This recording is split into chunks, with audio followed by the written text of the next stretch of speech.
Question number 2 है how formaldehyde reacts with following, hydrogen cyanide, sulphuric acid, sodium bisulphide. तो students इसमें हमें पता है कि क्या प्रोडक्ट आती है, प्रोडक्ट मैं मेंशन कर देती हूँ। एक ही केस में स्टूडेंट्स फॉर्मल्डिहाइड जब रिएक्ट करता है E double bond OH plus HCN।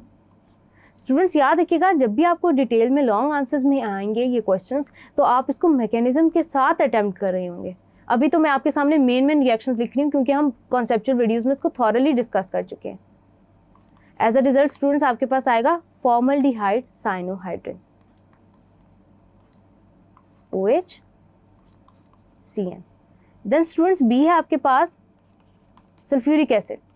तो students formaldehyde dilute sulphuric acid के साथ जब रिएक्ट करता है तो एज अ रिजल्ट पॉलीमराइज हो जाता है। पॉलीमराइज होता है तो क्या बनाता है आपके पास मेटाफॉर्मल्डिहाइड H2C,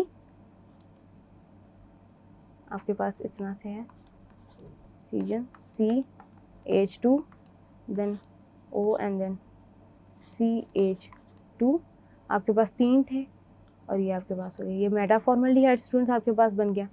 देन स्टूडेंट्स आपके पास है सोडियम बायसल्फाइड। तो फॉर्मल्डिहाइड सोडियम बायसल्फाइड की प्रेजेंस में एडिशन रिएक्शन देगा। As a result student base catalysed, as a result आपके पास सोडियम बायसल्फाइड एडिशन एडक्ट बनेगा या बायसल्फाइड एडिशन एडक्ट बनेगा of formaldehyde CHOH SO3 Na positive SO3 negative. ये हो गया स्टूडेंट्स आपके पास ये क्वेश्चन, यानी कि आप तीनों के मैकेनिज्म बारी बारी मेंशन कर रहे होंगे थॉरली।